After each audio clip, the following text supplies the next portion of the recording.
आत्मनिर्भर दिल छू लेने वाली कहानी। दोपहर का समय था।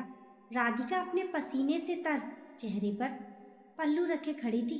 गैस पर दाल चढ़ी थी और बगल के बर्नर पर चाय उबल रही थी। इतने में उसकी 7 साल की बेटी अवनी अपने खिलौने छोड़कर वहां आ गई। माँ। हाँ बेटा, राधिका ने जल्दी से आंच धीमी की।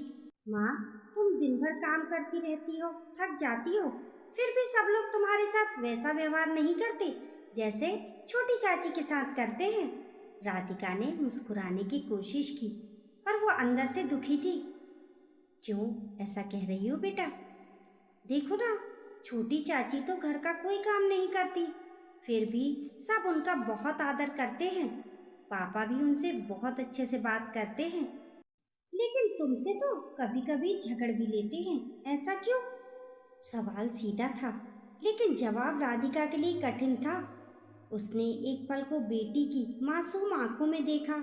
वो धीरे से बोली, अरे बेटी, तेरी छोटी चाची नौकरी करती है ना, ऑफिस जाती है, इसलिए सब लोग उनका आदर करते हैं। उन्हें लगता है वो बाहर काम करती है, पैसे कमाती है, घर की शान है। लेकिन माँ, अवनी ने मासूमियत से पूछा, तुम भी तो काम करती हो, सुबह से रात तक काम ही तो करती रहती हो। झाड़ू, बर्तन, खाना, कपड़े, ये सब भी तो काम है ना। राधिका का हाथ थिटक गया, उसके होंठ कांपने लगे। उसने कुछ कहने की कोशिश की, पर गले में जैसे कुछ अटक गया। फिर उसने अवनी को पास खींचकर अपने सीने से लगा लिया। हाँ बेटा, काम तो है, पर इसे लोग काम नहीं समझते। अवनी ने सिर उठाकर माँ की आंखों में देखा। क्यों नहीं समझते माँ?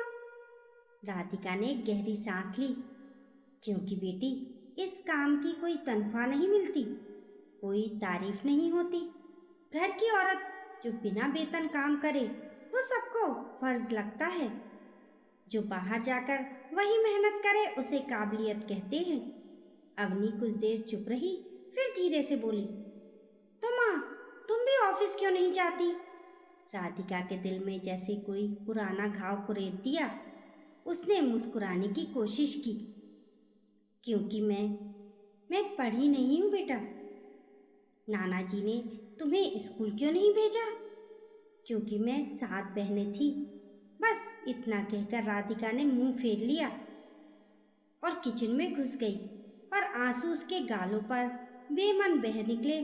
राधिका के कानों में अतीत की यादें गूंजने लगी। वो याद करने लगी जब वो छोटी थी। तब गांव में लड़कियों का स्कूल जाना कोई ज़रूरी बात नहीं थी। उसके पिता कहते थे, लड़कियां पढ़कर क्या करेंगी, शादी तो करनी ही है, बस सिलाई बुनाई सीख लो, वही काफ़ी है। माँ चुप रहती। घर में 7 बेटियां थी, सबका खर्च, सबकी शादी, पढ़ाई का सवाल ही नहीं उठता था। राधिका को पढ़ने का बहुत शौक था। वो स्कूल के बाहर से गुजरते बच्चों को देखती और सोचती, काश मैं भी जाती। पर जब उसने एक बार जिद की, पिता ने डांटते हुए कहा, बहुत बोलने लगी है, घर का काम सीख, यही तेरी पढ़ाई है।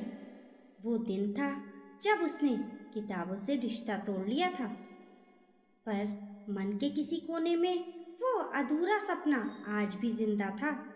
शादी के बाद शहर आई तो सोचा था अब सब नया होगा, शायद अपनी पहचान बना पाऊंगी, लेकिन किस्मत ने वही पुरानी लकीरें दोहरा दी।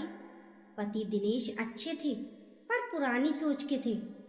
औरत की जगह घर में होती है, वे कहते हैं। शादी के शुरुआती सालों में राधिका ने कई बार कहा, मैं भी कुछ काम करना चाहती हूँ, सिलाई ही सही। दिनेश हंसकर बोलते, तू क्या करेगी बाहर जाकर, तुझसे घर ही नहीं संभलता। धीरे धीरे उसने अपनी इच्छा को मार दी। घर, बच्चे, सास ससुर, यही उसकी दुनिया बन गई। और जब अवनी का जन्म हुआ तो उसने सोचा, अब मेरी बेटी वो सब करेगी जो मैं नहीं कर पाई। किचन में खड़ी राधिका यादों में खोई थी कि तभी उसकी देवरानी मीना बाहर से आई। दीदी नमस्ते। ओह गॉड, कितनी गर्मी है ना आज। हाँ आओ बैठो, राधिका ने मुस्कुराकर कहा।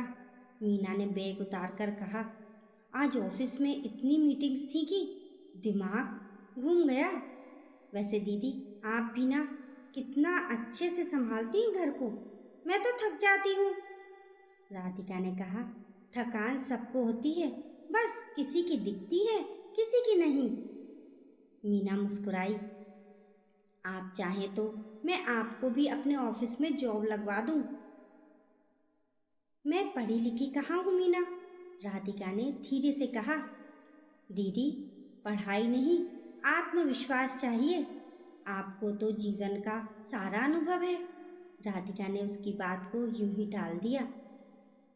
पर उस रात वो सोचती रही, क्या सच में मैं कुछ नहीं कर सकती? क्या मेरी जिंदगी सिर्फ घर की दीवारों तक ही सीमित है?